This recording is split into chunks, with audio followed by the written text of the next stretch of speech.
السلام علیکم۔ آج کے اخبار کے ساتھ میں عادی دعا سے پروگرام کا آغاز کرتے ہیں کہ اللہ رب العزت آج کے روز ہم سب کے لیے آسانیاں پیدا کرے، آمین۔ بڑھتے ہیں پروگرام کی جانب۔ NA-75 ڈسکا ضمن الیکشن پی ٹی آئی کو شکست، نون لیگ جیت گئی۔ سیدہ نوشین افتخار سیٹ کا دفاع کرتے MNA بنی، فتح مبارک ہو۔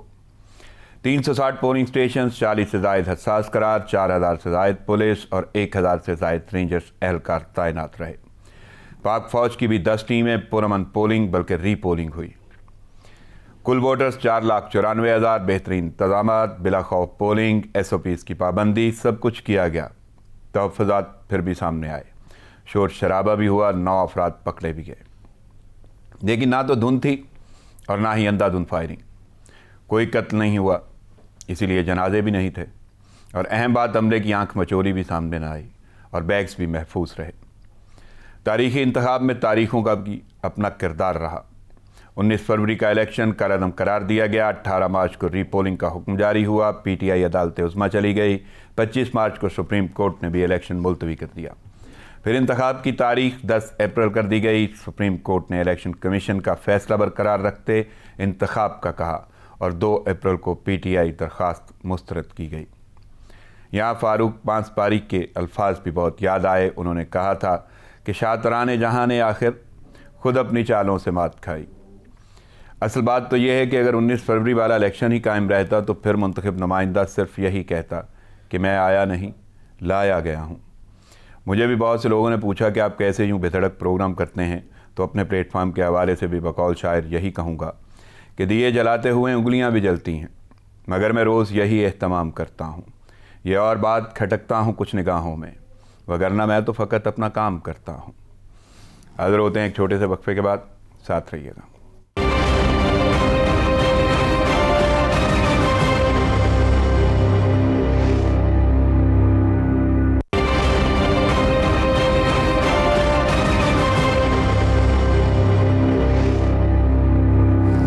ویلکم بیک ناظرین خبروں اور ترجیحوں کا سلسلہ شروع کرتے ہیں، لیکن اس سے پہلے مہمان شخصیات کا تعارف آپ کے سامنے رکھ دوں۔ 2 شخصیات میرے ساتھ اس وقت پروگرام میں موجود ہیں، دونوں شخصیات ہمہ جہت ہیں، بہت سارے ٹائٹلز ان کی ذات کے ساتھ جڑے ہوئے ہیں۔ مختصر اور جامع تعارف، میرے ساتھ موجود ہیں PhD scholar in media sciences, صحافی اور تجزیہ کار صوفیہ صدیقی صاحبہ۔ السلام علیکم صوفیہ۔ وعلیکم السلام اور صبح بخیر۔ صبح بخیر۔ دوسری شخصیت ناظرین میرے ساتھ موجود ہیں، وہ بھی PhD اسکالر ہیں in international affairs, article writer ہیں اور اس کے ساتھ ساتھ تجزیہ کاری میں مہارت حاصل ہے۔ میرے ساتھ موجود ہیں ماہر منور صاحب۔ السلام علیکم ماہر۔ وعلیکم السلام، تھینک یو رانا صاحب۔ موسٹ ویلکم، دونوں شخصیات کی آمد کا شکریہ۔ چلتے ہیں اخبارات کی جانب۔ سب سے پہلی خبر جو لیڈنگ سٹوری ہے، جو اخبارات کی زینت بنی، وہ تو آپ بھی جانتے ہیں کہ کل گہما گہمی رہی ڈسکا کے ضمنی الیکشن کی۔ تو صوفیہ آپ سے جاننا چاہوں گا، نون لیگ جیت گئی ہے اور یہ وہی الیکشن ہے جس میں قتل بھی ہوئے، جنازے بھی اٹھے اور بہت کچھ ہوا، عملہ غائب ہو گیا، اور اس کے ساتھ ساتھ یہ فیصلہ بھی نہیں ہوا تھا کہ کون جیتا، بلکہ دونوں ہی جیت گئے تھے۔ اور اب یہ فیصلہ ہو گیا ہے، فائنلی کالعدم قرار دیا گیا پولنگ اسٹیشن یا وہ الیکشن، اس میں ری پولنگ ہوئی ہے اور نون لیگ جیت گئی ہے۔ غیر سرکاری نتائج ہیں، نوشین افتخار 1,10,075 ووٹ لے کر کامیاب، علی اسجد ملی 93,433 ووٹ کے ساتھ پیچھے رہے۔ کیسے دیکھ رہی ہیں پورے الیکشن کو؟ دیکھیں، ڈسکا کے انتخابات باقی تمام انتخابات کی نسبت پاکستان تحریک انصاف کے لیے ایک چیلنج تھا۔ اس میں بہت ساری چیزیں تھیں، مجھے لگتا ہے کہ پہلے ان سے سمجھنے میں غلطی ہوئی کہ اس انتخابات کو پاکستان تحریک انصاف یا موجودہ حکومت کی طرف سے بہت زیادہ آسان طریقے سے لیا جا رہا تھا، سیکیورٹی کے انتظامات نہیں کیے گئے تھے۔ اس کے نسبت ابھی ہم نے دیکھا کہ انتخابات کے حوالے سے بہت زیادہ تیاریاں کی گئی تھی، پراپر سیکیورٹی کی ارینجمنٹ کی گئی تھی، اور گزشتہ انتخابات میں جو کچھ بھی ہوا وہ سب ہمارے سامنے تھا۔ لیکن پاکستان تحریک انصاف کے لیے یہ انتخابات ایک چیلنج تھے، جہاں پہ پاکستان تحریک انصاف نے یہ پروف کرنا تھا کہ انہوں نے کوئی اچھی کارکردگی کی ہے یا نہیں کی ہے، عوام ان سے مطمئن ہے یا نہیں مطمئن ہے۔ تو یہ رزلٹ ڈسکا کے انتخابات کا یہ شو کرتا ہے کہ 2.5 سال کی پرفارمنس میں پاکستان تحریک انصاف عوام کو وہ ریلیف نہیں دے پائی جس کی وجہ سے عوام ان کو ووٹ کرتی اور ان کے نمائندے سامنے آتے۔ نوشین کو اور نوشین افتخار کو مبارکباد کی مستحق ہیں ڈیفینیٹلی، اور مجھے ایسے لگتا ہے کہ اچھی اپوزیشن کے ذریعے وہ عوام کی خدمت کریں گی اور عوام نے جس پرپس کے لیے انہیں منتخب کیا ہے اس کو دیکھا جائے گا۔ اب پی ٹی آئی کی کارکردگی بہتر نہ ہونے پہ انہیں منتخب کیا ہے یا ان سے بھی کوئی امیدیں لگائی گئی ہیں، یہ صرف گرج ہی نکالا گیا؟ دیکھیں مجھے نہیں لگتا کہ عوام اس وقت کسی اپوزیشن کے حکومت کے اگینسٹ کینڈیڈیٹ کو سلیکٹ کر کے کوئی بہت زیادہ بینیفٹ ایک علاقے کے لیے لے سکتی ہے، لیکن ڈیفینیٹلی اس میں کچھ حد تک اس بات کا بھی کردار ہے کہ پاکستان تحریک انصاف کی جو کارکردگی ہے وہ عوام کی نظر میں کیا ہے. دیکھیں مہنگائی ہے، عوام کے پاس بہت سارے ایسے چیلنجز ہیں جن کو وہ نہیں ڈیفیٹ کر پا رہے. کرونا کی وجہ سے سیلف اتنی زیادہ ہے جس کی بیس پہ دوبارہ جی بالکل. اور second P M L N obviously Punjab میں بہت اچھا ان کے بارے میں ان کے سپورٹرز بہت زیادہ ہیں. دس از اندر ریزن جس کی وجہ سے نوشین افتخار اس دفعہ الیکشن میں جیتی ہیں. صحیح. مار منور آپ کیا کہیں گے؟ ڈسکا کا ضمنی الیکشن، ری پولنگ پہلے کل عدم قرار دیا گیا، پھر ری پولنگ ہوئی اور سیکیورٹی کے اچھے خاصے انتظامات تھے، کہ نوشین افتخار جیت گئی ہیں. کیسے دیکھ رہے ہیں؟ عدیل میں اس کو پی ایم ایل نون کی جیت نہیں بلکہ جو پی ٹی آئی کی جو نان پرفارمنس ہے اس کی میں ہار سمجھوں گا. دیکھیں جمہوریت میں جو ہے نا کمپٹیشن ہوتی ہے. کمپٹیشن کس چیز کی ہوتی ہے؟ پرفارمنس کی. ٹھیک ہے. عوام نے پی ٹی آئی کو ووٹ کیوں دیا تھا؟ ٹھیک ہے. عوام نے پی ٹی آئی کو اس لیے ووٹ دیا تھا کیونکہ توقعات تھیں عوام کی کہ یہ پی ٹی آئی آئے گی تو روٹی اور کپڑا مکان ملے گا عوام کو. لیکن وہ چیز 2.5 سال اپنا آدھا ٹینیور کمپلیٹ کر چکی ہے گورنمنٹ، لیکن وہ چیز عوام کو نظر نہیں آتی. تو ظاہری بات ہے جمہوریت میں جو ہے ہمیشہ متبادل موجود ہوتا ہے، اور عوام جب دیکھتی ہے کہ ہمارا جو ووٹ ہے اس کے جو پیچھے ہماری جو ایکسپیکٹیشنز تھی وہ پوری نہیں ہوئی، تو عوام پھر ظاہری بات ہے پھر اس کو ووٹ آؤٹ کر دیتی ہے. اب یہ جو چیز ہے اس سے جو رولنگ پارٹی ہے اس کو سبق سیکھنا چاہیے کہ یہ چیز ایسا نہیں 2023 کے الیکشن میں بھی ریپیٹ کرے. آپ دیکھیں سینٹ کے انتخابات میں رولنگ پارٹی کو بہت بڑا دھچکا لگا ہے. اس کے بعد پھر یہ ڈسکا کے ابھی الیکشن میں یہ بہت بڑا دھچکا ہے ان کی کریڈیبلٹی کو، کہ جو پارٹی ایک نعرہ لگا کے آئی تھی تبدیلی کا، تو وہ تبدیلی نہیں لے کر آ سکی ہے. ٹھیک ہے. تو اس لیے عوام جو ہے نا اس سے وہ ایک ڈس ایلوژن جو ہے وہ ہو گیا ہے. کیونکہ دیکھیں عوام نے اس لیے ووٹ ان کو نہیں دیا تھا کہ جی کوئی وہ ہینڈسم تھے یا کوئی وہ سمارٹ تھے یا کسی. عوام یہ جو پہلے جو پارٹیز تھیں موجود، عوام نے کہا چلیں ایک نئے بندے کو ٹرائی کرتے ہیں. ٹھیک ہے. اور نئے بندے کو عوام نے ٹرائی کیا اور اچھا کیا ٹرائی کر کے، کہ عوام کو بھی پتہ چل گیا کہ جو ہے نا اب اپنا جو ووٹ ہے یہاں پہ ذمہ داری کے ساتھ. سیٹ بھی نون لیگ کے پاس ہی تھی ضمنی انتخاب، دیکھیں لیکن اس کے باوجود کہیں نہ کہیں دیکھیں اگر یہ پرفارم کرتے، اگر وہ پرفارم کرتے وہاں پہ ڈیولپمنٹ کرتے، تو دیکھیں ایک انکمبنسی فیکٹر ہوتا ہے. انکمبنسی مطلب آپ جب ہوتے ہیں نا پاور میں، وہ چیز آپ کو سپورٹ کرتی ہے، فیور کرتی ہے. پاکستان کی جو کانسٹیچوئنسی پولیٹکس ہے اس میں یہ دیکھا جاتا ہے کہ آلریڈی گورنمنٹ کس کی ہے. ٹھیک ہے. اور وہ لوگ اسی کو ووٹ دیتے ہیں کہ یار ایک جو آلریڈی جن کی گورنمنٹ ہے ان کو ووٹ دیں گے تو فنڈس آئیں گے، نہ کہ جو پارٹی اپوزیشن میں ہے وہ آپ کو کیا دے سکتی ہے. ٹھیک ہے. تو اپوزیشن کو دوبارہ جو ہے نا جتوانا، تو اس کا مطلب لوگ مطمئن نہیں ہیں، سیٹسفائی نہیں ہے گورنمنٹ کی پرفارمنس سے، اور گورنمنٹ کو اس کو پازیٹیو لے کے اپنی جو ہے کورس کریکشن کرنی چاہیے اور پرفارم کرنا چاہیے. ابھی بھی 2 سال پڑے ہیں، تھوڑا بہت پرفارم کرے تاکہ آگے یہ جو ہے نا شکست ریپیٹ نہ ہو. تحفظات تو پھر بھی آ گئے پی ٹی آئی کے. فردوس عاشق آوان جو ہیں انہوں نے آر او پر جانبداری کا الزام لگا دیا. نون لیگ نے چیت کے لیے نوٹوں کا سہارا لیا، یہ کہنا ہے ان کا. تو کیسے دیکھ رہے ہیں کہ یہ تحفظات؟ دیکھیں جو بھی پارٹی ہارتی ہے پوری دنیا میں تقریباً جو ہے نا یہ جمہوریت میں، وہ یہ اس طرح کے ایلیگیشن لگاتے ہیں جی ہمارے ساتھ ناانصافی ہوئی، الیکشنز فیئر نہیں تھے. اگر یہ جیت جاتے تو یہ گورنمنٹ کہتی کہ بڑے اچھے انتخابات ہوئے اور کریڈٹ لیتے کہ الیکشن کمیشن آف پاکستان کو ہم نے ریسورسز دیے، یہ کیا وہ کیا. لیکن جب ہار جاتے ہیں تو پھر دیکھیں ان کو یہ چاہیے کہ اب ایک پاکستان کی سیاست میں ایک کلچر ڈیولپ کریں کہ جب آپ ہار جائیں نا تو آپ اس کو جو ہے وہ اس کو تسلیم کر لی انہوں نے، ہار کنسیڈ کریں تسلیم کر اور مبارک دیں. دیکھیں جس طرح دوسرے کنٹریز میں ایک ڈیموکریٹک جو ویلیوز ہوتے ہیں، کنٹریز میں پرنسپل ہوتے ہیں کہ جو ہار جاتا ہے، جو لوزر ہوتا ہے، لوزنگ کینڈیڈیٹ، وہ اگلے کو جو ہے نا وہ ایکنالج کرتا ہے اس کی وکٹری کو اور مل کے ساتھ کام کرتے ہیں. تو پاکستان کے اندر آپ کیا کہیں گے؟ آپ کو لگتا ہے واقعی وجہ سے جو ہار جاتا ہے اس کو یا تو مبارک ہی دینی ہوتی ہے یا گرج ہے، لیکن تحفظات اپنی جگہ پہ، پر ویسا تو نہیں ہوتا جیسا پہلے ہوا جس کی وجہ سے یہ کل عدم قرار دیا گیا. اس میں صحیح حوصلے پست بھی ہوئے یا پتہ نہیں وہ کیا تھا. تو آپ کیسے دیکھ رہی ہیں کہ ابھی بھی تحفظات تو ہیں پی ٹی آئی؟ ہمیں 2 چیزیں دیکھنے کی یہاں پہ ضرورت ہے. ایک یہ کہ کیا واقعی ڈسکا کے جو انتخابات جس میں پچھلی دفعہ ہم نے بہت سارے تنازعات کو ابھرتے ہوئے دیکھا تھا، اس کی وجہ صرف انتخابات ہی تھے، یا وہاں پہ لوگوں کا اپنا رہائش اور اپنا جو رہن سہن ہے، اور سیکنڈ جو لوگ جو کینڈیڈیٹ الیکشن میں کھڑے ہوئے ہیں وہ کس کیلیبر کے ہیں اور ان کی جو ذاتی رکھ رکھاؤ ہے وہ کس قسم قسم کا ہے, کیا وہ جاگیردارانہ انداز میں وہاں پہ موو کرتے ہیں یا نہیں کرتے, اور ان کے اپنے پھر کتنے ایسے سپورٹرز ہیں جو گنڈوں کی کیٹیگری میں آتے ہیں. عام طور پہ اگر یہ الفاظ استعمال کیا جائے تو یہ بہت بہتر ہوگا. جہاں تک انتخابات میں یہ کوئسچن اٹھایا گیا ہے کہ آروز تعاون نہیں کر رہے تھے, تو for my understanding it's out of question, ایسا نہیں ہو سکتا اور ایسا کہنا بھی نہیں چاہیے تھا پاکستان تحریک انصاف کے ترجمان ہوتے ہوئے. لیکن دنیا بھر میں ایسے ہی ایلیگیشنز لگائے جاتے ہیں, اور ہمارے سامنے بہت ریسنٹ ایگزامپل دنیا کی سب سے بڑی جمہوری قوت امریکہ کی موجود ہے, جہاں پر ابھی تک ہم دیکھ رہے ہیں کہ جو بائیڈن کے حوالے سے ٹرمپ کی جو گزشتہ حکومت تھی وہ یہ کوئسچن اٹھا رہی ہے کہ یہ انتخابات دھاندلی سے کیے گئے ہیں, اسٹیبلشمنٹ نے ان کو سپورٹ کیا ہے اور عوام کی یہ رائے نہیں تھی جو سامنے آئی ہے. تو ہمیں دیکھنا ہوگا کہ ہم کوئی الیکشن پہ جتنے مرضی اعتراضات کرے, اب فیصلہ آ گیا ہے, وہ غیر سرکاری ہے جو بھی صورتحال ہے, لیکن نوشین افتخار جیت چکی ہیں. میں تھوڑا سا آگے بڑھتا ہوں کیونکہ کڑا احتساب بھی چل رہا ہے, اور اس کڑے احتساب میں ایک بڑا پرومیننٹ نام ہے, اور وہ نام جو ہے وہ پی ٹی آئی کا ہی ہے. اور ماہر, میں آپ سے جاننا چاہوں گا, جہانگیر ترین اور بیٹے کو 22 اپریل تک ضمانت مل گئی. ترین صاحب کی تفتیشی ٹیم سے متعصبانہ رویے کی شکایت, کہتے ہیں احتساب سے کوئی گھبراہٹ نہیں, تحقیقات شفاف ہونی چاہیے. بڑے عجیب سے جملے ہیں, میں کیوں لفظ عجیب استعمال کر رہا ہوں, مجھے یہ سمجھ نہیں آ رہی کہ آپ پی ٹی آئی کے ہی ہیں. بلکہ اسی کے ساتھ میں اگلا حصہ بھی, اگلی ہیڈ لائن بھی رکھ دیتا ہوں. راجہ ریاض صاحب کہتے ہیں بلیک میلر نہیں, ہم درد لوگ ہیں. یہ ہمدردیاں ہیں ان کی سڑک پہ آ کے, اور ان کے خلاف وہ یعنی احتساب چل رہا ہے. عمران خان کو مضبوط دیکھنا چاہتے ہیں, عدالت گئے تھے, گلے شکوے ہیں, رویے انہوں نے بتائے, شکایتیں کر دیں, لیکن عمران خان کو وہ مضبوط دیکھنا چاہتے ہیں.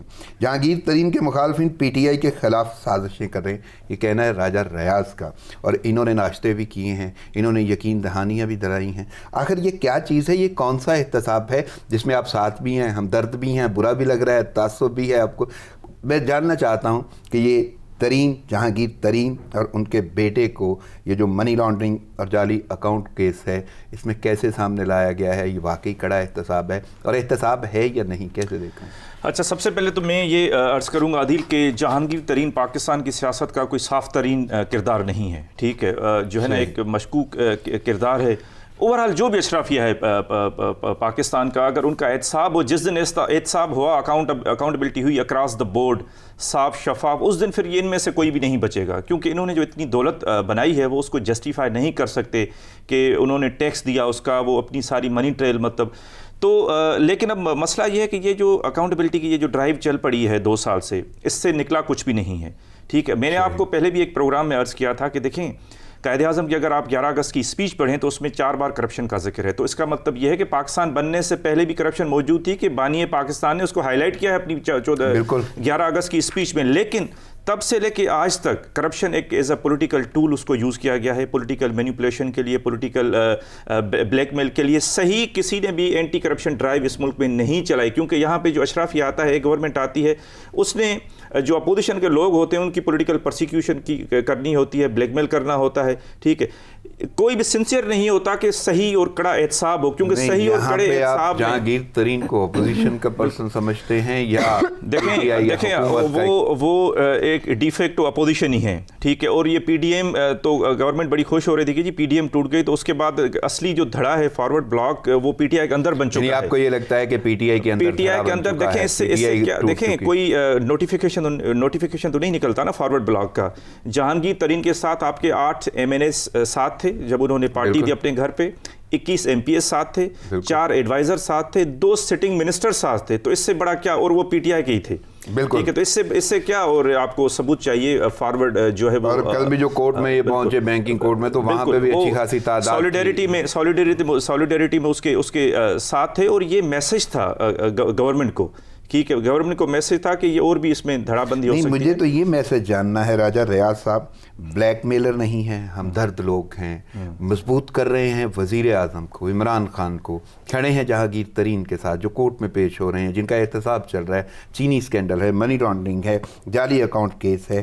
آخر وہ کون سی ہمدردی اور وہ کون سی مضبوطی ہے جو کورٹ پیش ہوتے ہوئے کڑے احتساب کے دوران جہانگیر ترین کا ساتھ دیتے ہوئے, اور ان میں اتنی واضح ہو رہی ہے کہ وہ خان صاحب کو, بلکہ ایک کینڈیڈیٹ تو وہاں پہ موجود تھے کہ خان صاحب آپ ہمارے بڑے ہیں, آپ یہاں آئے, کورٹ میں یہ گئے تھے, انہوں نے کورٹ میں جانا تھا, انہوں نے احتساب یعنی جواب دے ہیں, یہ خان صاحب کو بلا رہے تھے.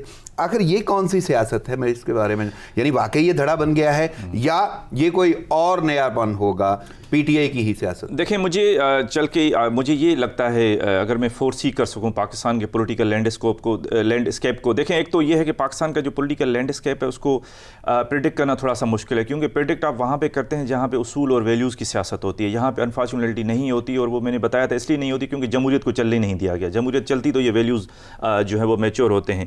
مجھے یہ لگتا ہے کہ آگے چل کے یہ جو فارورڈ بلاک ہے ایک پی ٹی آئی کے اندر, یہ ہو سکتا ہے الیکشن ایک الائنس بن جائے پی پی پی کے ساتھ مل کے, ٹھیک ہے, جو وہاں سے پی پی پی اور جو دوسرے جو ہم خیال پارٹیز ہیں, ٹھیک ہے, باپ پارٹی ہے, یہ ہے, اور اب تو یہ بھی باتیں سامنے آ رہی ہیں کہ کوئی پاپ پارٹی بھی بن کے نہ ابھر کے آ جائے پی ٹی آئی کے اندر سے, جو ہے نا پاکستان عوامی پارٹی جو پنجاب سے, یہ جو پی ٹی آئی کے جو فارورڈ بلاک ہے. تو مجھے یہ اس طرف چیزیں جاتی ہوئی دکھائی دے رہی ہیں کہ یہ ایک ٹریلر آپ کو نظر آ رہا ہے کہ آگے چل کے یہ سچویشن. دوسرا ایک چیز میں یہ ضرور کہوں گا, ہائی لائٹ کروں گا, دیکھیں اس ملک میں تقریباً 70-80 اور بھی شوگر ملس ہیں.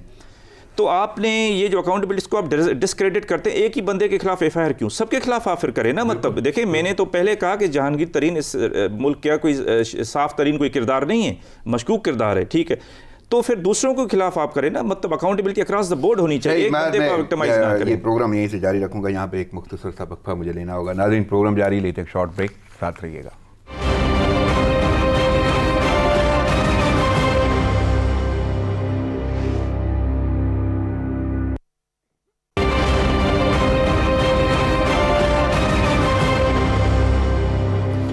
ویلکم بیک ناظرین خبروں اور تجزیوں کا سلسلہ وہیں سے شروع کرتے ہیں جہاں سے ٹوٹا تھا, اور میں ذرا رخ کروں گا صوفیہ صدیقی کا. صوفیہ, بات ہو رہی تھی منی لانڈرنگ, جعلی ادویات اور وہ جعلی اکاؤنٹ کیس, اس کے ساتھ ساتھ چینی اسکینڈل اور جہانگیر ترین, ان کا بیٹا, ضمانت, اور ساتھ میں کچھ اور بڑی عجیب باتیں ہیں جس میں انہوں نے رویے کی شکایت کی ہے, اور ساتھ میں کہتے ہیں گھبراہٹ بھی نہیں ہے, تحقیقات پہ بھی انہیں شک ہے.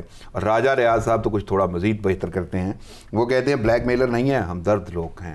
اور وزیر اعظم کے حوالے سے کہتے ہیں ان کو مضبوط دیکھنا چاہتے ہیں. یہ میں صرف یہ جاننا چاہتا ہوں, یہ احتساب ہے, کڑا احتساب ہے یا کچھ اور ہے, کیسے دیکھ رہی ہے؟ دیکھیے کچھ اور ہے اگر کہا جائے تو زیادہ مناسب ہے. وہ اس کچھ اور کی تفصیلات میں ہم نہیں جاتے ہیں کہ آخر کیا چل رہا ہے, کیونکہ عوام اس کو نہیں سمجھ سکتی.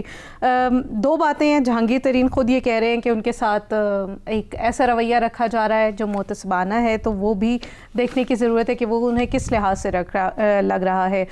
ایک پوائنٹ آف ویو بالکل ٹھیک ہے کہ جب شوگر ملز کے حوالے سے رپورٹ آئی تھی تو اس میں بے شمار اور نام تھے, صرف ایک جہانگیر ترین کے خلاف مقدمہ کیوں درج ہوا, باقی جو اس وقت الیکٹیبلز ہیں بلکہ سٹنگ پوسٹ پہ موجود ہیں ان کے خلاف کارروائیاں کیوں نہیں ہو رہی ہیں. تو یہ کون سی ایسی چیز ہے جو پاکستان میں احتساب کے نام پر انتخابات تو کروا دیتی ہے, احتساب کے نام پر ہم ایک الیکٹڈ پرائم منسٹر کو گھر تو بھجوا دیتے ہیں, لیکن اس کے باوجود ہم ابھی تک اس جگہ پر نہیں پہنچے جہاں پر ہم کہیں کہ اکراس دا بورڈ احتساب ہو رہا ہے. اگر 80 ایسے لوگوں کے نام سامنے آتے ہیں شوگر مل کی رپورٹ میں جن کے خلاف تحقیقات ہونی تھی, تو اس میں سے صرف جہانگیر ترین کی خبریں کیوں سامنے آ رہی ہیں؟ ایک ایک کر کے شاید احتساب ہوگا, وہ جتنے بھی لوگ نہیں, ایسا تو نہیں ہو سکتا عادل. یہ تو وہ بات ہے کہ آپ ایک جگہ پہ کوئی بھی کرائم کیا جاتا ہے اور اس میں سے آپ پک اینڈ چوز تو نہیں کر سکتے نا. پہلے کیونکہ جہانگیر ترین سب سے امیر ہے تو سب سے پہلے جہانگیر ترین کا احتساب کرنا چاہیے. وہ بڑا کڑا احتساب ہے اور اپنے لوگ ہیں, آسانی سے ہو جائے گا, جلدی جلدی ایک کو فری کیا دوسرے کی طرف چلے جائیں گے, دوسرے کو فری, کچھ ایسا, کیونکہ شہزاد اکبر یہ کہتے ہیں کہ اپنے لوگوں کا احتساب, ہاں اپنے لوگوں کا احتساب کرنے کا مقصد شاید عوام کو یہ موٹیویشن دینا ہوتا ہے کہ دیکھیں ہم اپنے لوگوں کی کا نظر میں تو بہت مشکل ہے, اپنوں سے سوال کرنا بہت مشکل ہے. اور وہ جن سے سوال کیا گیا انہوں نے بھی وہی بولا ہے کہ وہ بھی ان کے اپنے ہی ہیں, اور بلکہ جو ان کے ساتھ کھڑے ہوئے تھے جنہوں نے یقین دہانیاں کرائی وہ تو خان صاحب کو بھی بلا رہے تھے, آپ ساتھ آئیں, آپ بڑے ہیں, مضبوط کریں, ہم آپ کے ساتھ ہیں.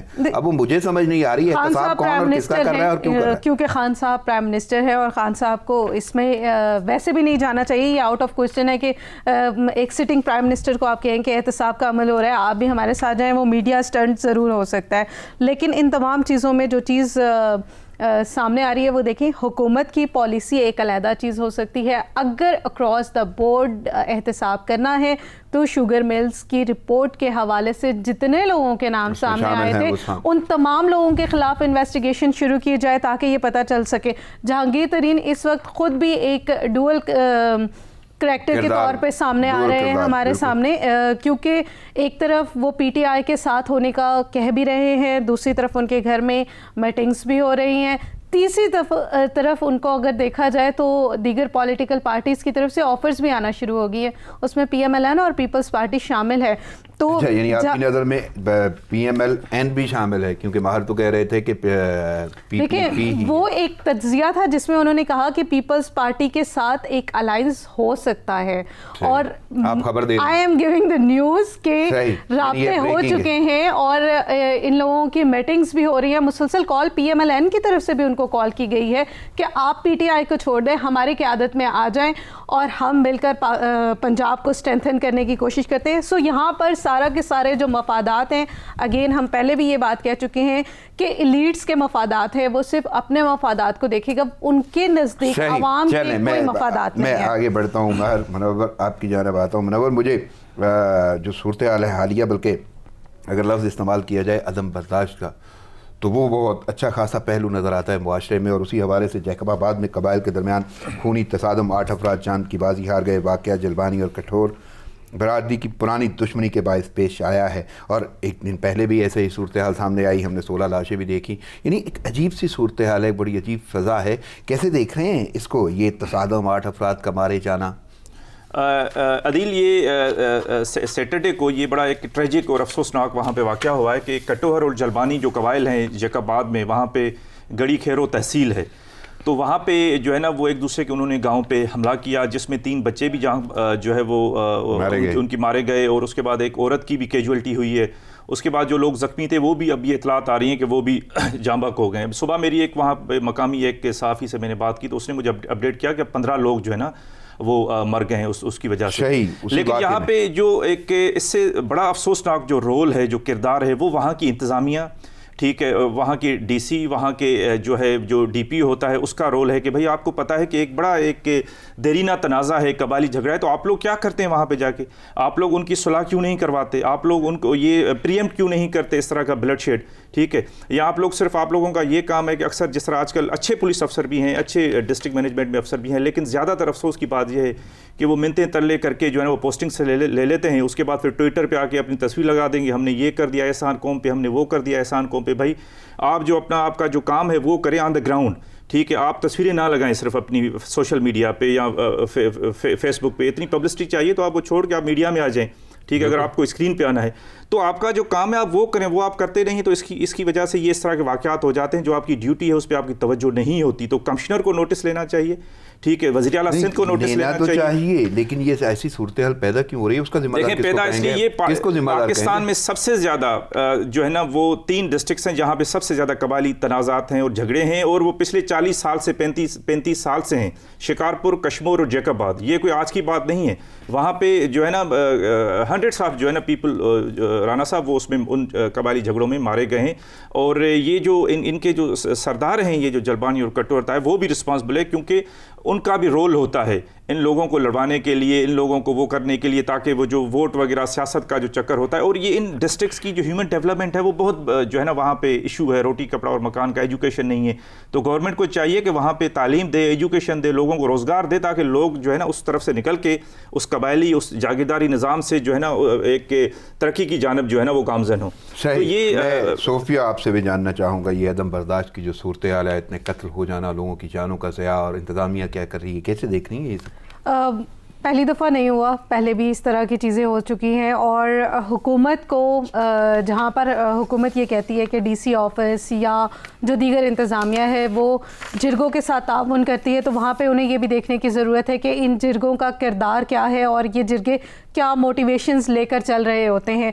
کچھ پاکستان کے اضلاع ایسے ہیں، خاص طور پر اگر بلوچستان اور جو بارڈرنگ ایریاز ہیں سندھ کے ان کی بات کی جائے، اسی طرح اس سے پہلے ہمارے پاس خیبر ایجنسیز اور ایجنسیز جتنی بھی ہیں ساتوں، ان کے ساتھ بھی یہی تھا کہ وہاں پہ ایک بہت ہی ڈسکرمنیٹڈ قسم کا رول ہے گورنمنٹ کا، پراپر وہاں پہ لوگوں کو ایجوکیشن نہیں ہے، صحت کی سہولیات نہیں ہیں ان کے پاس، اور وہاں کے جو جاگیردار ہیں، وہاں کے جو سردار ہیں، وہاں کے جو وڈیرے ہیں، وہاں کی عوام کو ان تمام چیزوں کو پرووائڈ نہ کرنے کے لیے وہ ذمہ دار سمجھے جاتے ہیں. یعنی کہ ان کی جب ایگریمنٹ ہوتی ہے، ان کی جب بات چیت ہوتی ہے انتظامیہ کے ساتھ، تو انہی پوائنٹس پہ ہوتی ہے کہ آپ ہمیں ان چیزوں پہ ڈسٹرب نہ کریں، کہ آپ لوگوں کو ایجوکیشن کی بات نہ کریں، آپ ان کے لیے ہیلتھ کی بات نہ کریں، تو ہم باقی تمام چیزیں کر لیں گے. اسی طرح آئی نو مینی پیپل جو کہ ہمیشہ قومی اسمبلی میں یا پی ایم آفس میں ایسی فائلز لے کر آتے ہیں جس میں بار بار ایک ہی روڈ کو بنایا جا رہا ہوتا ہے، اور ہر بار وہ پی ایس ڈی پی سے فنڈ نکلواتے ہیں، ریلیز کرواتے ہیں. تو یہ تمام چیزیں حکومت کو جو احتساب کی بات کرتی ہے، خاص طور پہ پاکستان تحریک انصاف، ان کے لیے بڑا چیلنج ہے کہ ہماری انتظامیہ کیا کر رہی ہیں. ماحول بدلے گا، دیکھیں ایجوکیشن، جاگیردار وڈیرا، یہ سب کچھ تبدیل ہوتا ہے. ہم نے یہ سب چیزیں پنجاب میں تبدیل ہوتے ہوئے دیکھی ہیں، مگر ابھی تک بہت زیادہ سپیس ہے ان تمام چیزوں کی تبدیلی میں. تعلیم سب سے اہم کردار ادا کرتی ہے. میں آگے بڑھتا ہوں. یہ تو پھر بھی وہ عدم برداشت کی بات ہے، یا یوں کہہ لیں کہ قانون نافذ کرنے کے حوالے سے بات ہو رہی ہے، جرائم کی بات ہو رہی ہے. لیکن تھوڑا سا آگے بڑھتے ہیں تو عام جنرل بنیادی حقوق ہیں منور، اور ان بنیادی حقوق میں مہنگائی کا عمل دخل ہے. یعنی عوام بے حال ہو چکے، گوشت، مٹن، آلو، ٹماٹر، دودھ، دہی، سبزی، گھی، ہر شے مہنگی ہو چکی. اشیاء ضروریہ کی خریداری خواہشات تک محدود رہ گئی ہے، اور آگے رمضان المبارک ہے، رمضان کی آمد ہے. کیسے دیکھ رہے ہیں یہ صورتحال؟ دیکھیں عدیل، عوام تو پریارٹی ہے نہیں، ٹھیک ہے. پریارٹی ہوتا تو عوام جو ہے نا اس کو روٹی کپڑا اور مکان ملتا ہے. پریارٹی نہیں ہے. یہ جو اشرافیہ کو کتنی بھی مہنگائی ہو جائے ان کو تو کوئی فرق نہیں پڑتا. اس ملک میں 40% سے اوپر لوگ غربت کی لکیر کے نیچے رہتے ہیں. 38% لوگ فوڈ انسیکیورٹی کا شکار ہیں. تقریباً 40% جو بچے ہیں وہ اسٹنٹنگ کا شکار ہیں. 22 ملین بچے آؤٹ آف آپ کے اسکول ہیں. تو اس سے کیا پتہ چلتا ہے آپ کو کہ عوام پریارٹی نہیں ہے، ٹھیک ہے. یہ لوگ اپنی سیاست سے، اپنی پاور پولیٹکس سے نکلیں تو عوام کی طرف توجہ دینا. عوام کی اتنی اہمیت ہے کہ اس سے ووٹ لینا ہے، پاور میں آنا ہے، اور اس کے بعد جھنڈے والی گاڑی میں گھومنا ہے. جو اصلی عوام کو اور جو اصلی کام ہے سیاست اور ریاست کا وہ ہے پبلک سروس، ٹھیک ہے. اداروں کا کام پبلک سروس ہے. وہ کسی کی جو ہے نا وہ توجہ نہیں ہے، وہ کسی کی پریورٹی نہیں. آپ دیکھیں لیکن منور مجھے یہ جاننا ہے، یہ ہم ڈسکس بھی کر لیتے ہیں، ہمیں بھی پتا ہے کہ یہ ہونا چاہیے، ہم بھی یہ جانتے ہیں حکومت یہ کر رہی ہے. آخر کب یہ بدلے گا؟ وہ ایک تو تبدیلی سرکار آ گئی تھی، تبدیلی آ گئی تھی، تبدیلی آ چکی تھی، بلکہ خان صاحب کو اب بھی یہ محسوس ہو رہا ہے کہ تبدیلی مشکل ہے. لیکن اس عوام کو جس سے آپ نے وعدے کیے تھے، سلوگن تھے آپ کے، نعرے آپ نے بتائے تھے، دعوے کیے تھے، وہ سب کچھ ہی ہوا ہو گئے. دیکھیں یہ راتوں رات نہیں بدلے گا رانا صاحب، کیونکہ پاکستان میں نا ایلیٹ کیپچر ہے. اشرافیہ نے حالیہ حکومت کا دورانیہ بھی آدھے سے دیکھیں حالیہ حکومت بھی پاور ایلیٹ اور اشرافیہ نے ہی بنائی ہے، ٹھیک ہے. تو ایلیٹ کیپچر ہے ادھر اس ملک میں. انہوں نے ایلیٹ نے ملک جو عوام ہے اس سے 70% انڈائریکٹ ٹیکسز لینے ہیں اور اس پہ اپنی عیاشیاں کرنی ہیں اور انجوائے کرنا ہے، ٹھیک. عوام کو اس ریٹرن میں کچھ بھی نہیں دینا. اس کے بدلے جو آپ 70% عوام سے ٹیکس آپ لیتے ہیں. اس دن وہ میں سن رہا تھا آپ کا جو ریلوے کا منسٹر ہے سواتی صاحب، وہ ان کو غریب جو پینشنرز ان کو کہہ رہے ہیں کہ آپ نے ریلوے کو تباہ کیا. اس سے کوئی پوچھے یار وہ غریب تو کام کرتے ہیں، عام ملازم امپلائیز تو کام کرتے ہیں، تباہ کرتے ہیں، کرپشن کرتے ہیں. یہ جو افسر ہیں، ٹھیک. اب ریلوے کا جو گینگ مین ہے وہ تباہ کرتا ہے ریلوے کو، منسٹر تباہ کرتا ہے، جو افسر ہوتے ہیں وہ تباہ کرتے ہیں، وہ جو کھا جاتے ہیں، کرپشن کرتے ہیں. اور وہ جو پینشنر جو 5-6-10 ہزار روپے پینشن ہوتی ہے ان کو آپ کہہ رہے ہیں کہ آپ لوگ نے ریلوے کو تباہ کی. یہ دیکھیں اشرافیہ کی مائنڈ سیٹ کہ عوام سے پیسے لینے ہیں، ٹیکس لینی ہے، لیکن اس کی ویلفیئر نہیں کرنی، ٹھیک ہے. پیراسائٹک ایلیٹ ہے ہمارا جو ہے. افسوس کی بات یہ ہے پاکستان کی. نہیں مجھے تو صرف یہ جاننا ہے کہ یہ مرغی کا گوشت، مٹن، آلو، ٹماٹر، دودھ، دہی، ان کا کوئی پالا پڑتا ہے؟ یہ جتنے پروٹوکول لے رہے ہیں وزیر، مشیر اور معاونین اور یہ سارے کے سارے جو سیاستدان ہیں، ان کو کوئی اندازہ ہے کہ کیا وہ بک رہی ہے غریب کے ساتھ؟ ان کو اندازہ نہیں ہے، کیونکہ انہوں نے نا ایک پیرالل ایک پاکستان بنایا ہے. وہ ایک ببل میں رہتے ہیں جہاں پہ ان کی اپنی ایجوکیشن کا سسٹم ہے جو اشرافیہ ہے، ان کی اپنی ہیلتھ کا سسٹم ہے. یہاں پہ اگر وہ ہیلتھ کی ضروریات پوری نہیں ہوتی وہ امریکہ چلے جاتے ہیں، باہر چلے جاتے ہیں. ان کے بچے یہاں پہ پڑھتے نہیں ہیں. ان کی اپنی جو ہے وہ رہائشی ہاؤسنگ اسکیمز ہیں. وہ نارمل پاکستان سے جو دوسرا پاکستان ہے جس میں عام غریب پاکستانی رہتا ہے وہ اس میں نہیں رہتے. وہ پاکستان کے اندر بھی ایک ببل میں رہتے ہیں، ٹھیک ہے. اور اس ببل میں ان کو جو سہولیات ہیں وہ پولیٹیشین رہتے ہیں، عوامی نمائندے ہوتے ہوئے رہتے ہیں، سیاستدان دیکھیں وہ پولیٹیشین ہو، وہ نان پولیٹیشین ہو، ٹھیک ہے، وہ بیوروکریسی ہو، ہر بندہ یہاں وہ ببل میں رہتے ہیں، اور وہ ایک انہوں نے نا ایک آئی لینڈ آف پراسپیرٹی اور پلینٹی کریٹ کیا ہوا ہے ان دا اوشن آف پاورٹی.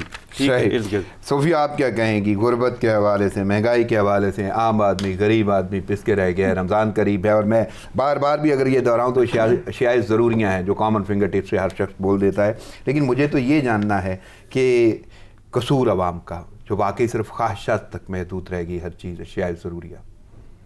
قصور عوام کا پاکستان میں اس لیے بھی ہے نا کہ ہم مسلسل ایک تبدیلی کے نعروں کو اڈاپٹ کرتے ہیں. ہم روٹی کپڑا اور مکان کی بات کرنے کے لیے ان لوگوں کو ووٹ دیتے ہیں جو روٹی کپڑا اور مکان ہمیں نہیں دے سکتے.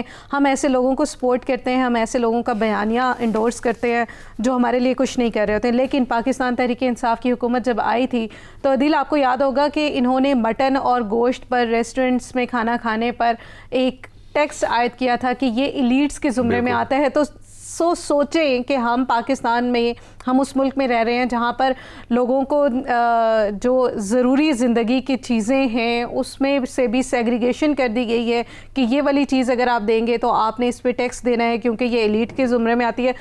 اور ہمارے پرائم منسٹر صاحب خود یہ کہہ رہے تھے کہ غریب تو گوشت کھاتا ہی نہیں ہے، غریب دال کھاتا ہے. پرائم منسٹر صاحب خدا کے لیے دیکھیے کہ دال 280 روپے کلو ہے، 290 روپے کلو ہے. تو کون سا غریب ہے جو 290 روپے کلو دال کھا سکتا ہے؟ اور جبکہ دہاڑی اگر آپ دہاڑی دار جو طبقہ ہے بالکل وہ 300 روپے مزدوری کی تو ہم بات ہی نہیں کرتے. اور کرونا کی وجہ سے تو ویسے ہی صورتحال بالکل صوفیہ وقت کی قلت کے بعد مجھے اجازت لینا ہوگی. آپ کی آمد کا شکریہ، منور آپ کی آمد کا شکریہ. ناظرین پروگرام کا وقت ختم ہوا جاتا ہے، مجھے اجازت دیجیے، دعاؤں میں یاد رکھیے گا.